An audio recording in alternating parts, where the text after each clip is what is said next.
Cerulean, the young king of Laguna, who was in love with Princess Florine of Alni, was tricked into proposing to her stepsister, the foul-tempered Princess Mina, and went with her to the palace of Susi, Mina's fairy godmother, to be married. But before they could exchange vows, Cerulean discovered the trick and refused to marry Mina. In response, the fairy cursed him to become a blue bird. So Florine returned to her confinement in the tower. She would weep all night by the open window.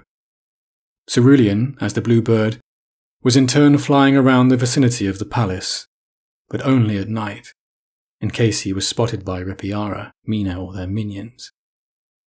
He heard the weeping and flew over a tall cypress tree opposite the window. It was too dark to confirm it was Florine, but the following night the sky was cloudless and the moon was bright, and then he saw her clearly. When her crying had subsided a little, the Bird King said, "Adorable princess, why do you mourn?" Curious, she looked up to see the bird perched on the windowsill.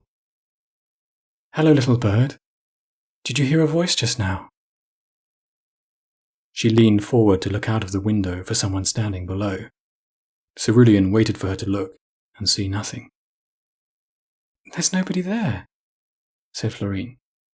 "Who could have spoken so gently to me?"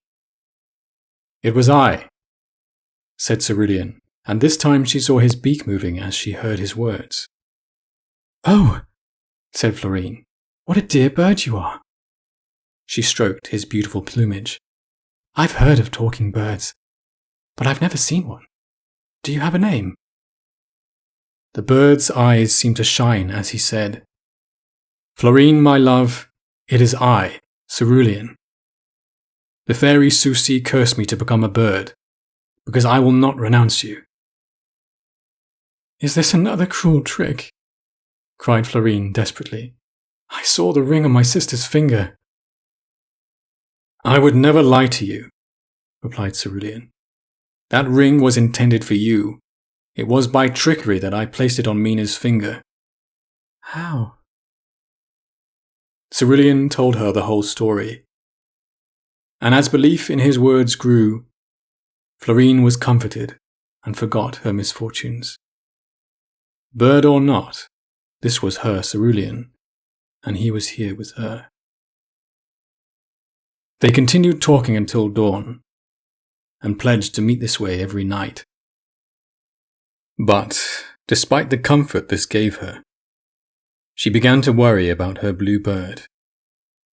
What if hunters shot him, or eagles, kites, or vultures were to attack and eat him? What would she do if she saw his beautiful blue feathers scattered on the ground? So, save for the times he visited her, she grieved through the day and was kept awake by worry at night.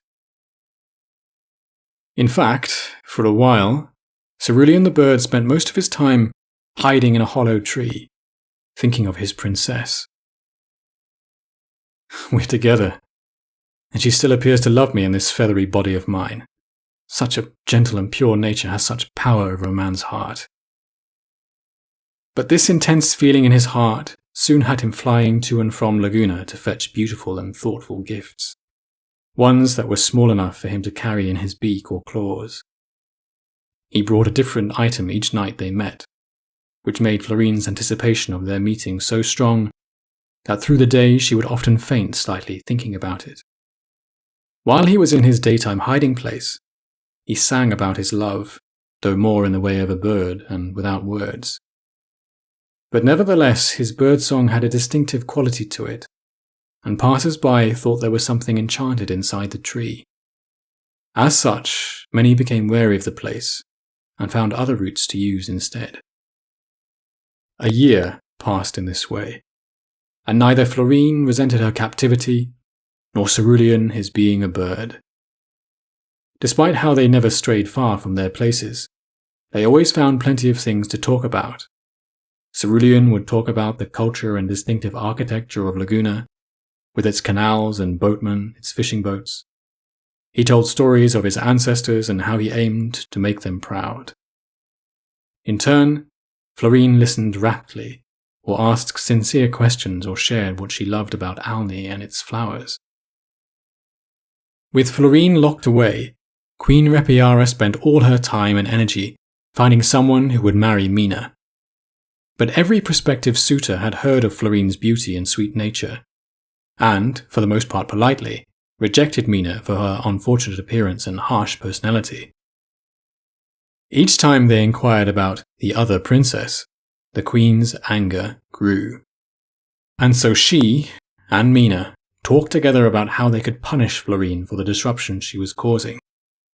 They schemed until around midnight, then, full of fire, they headed for Florine's tower.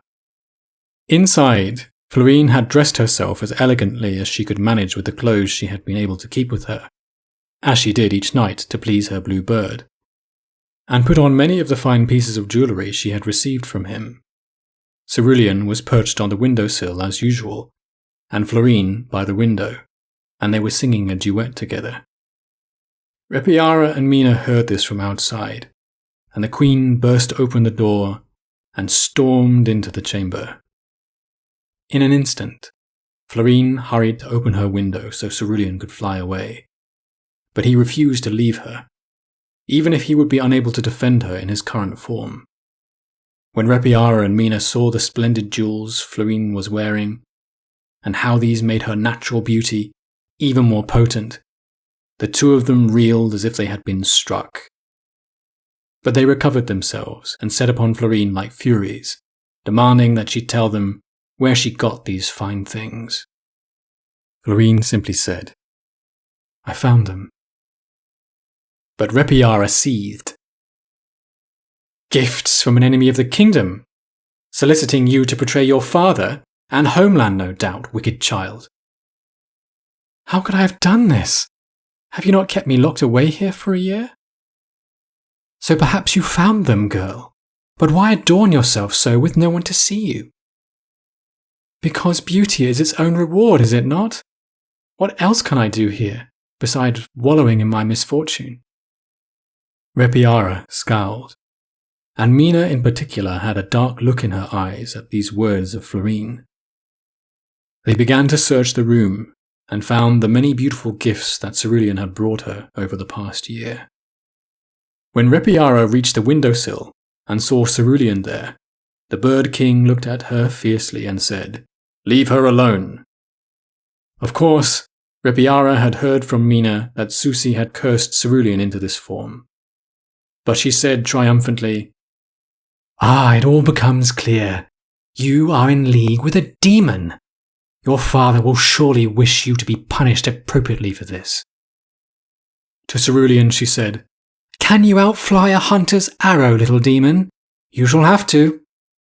"No," cried Florine. "Get to safety."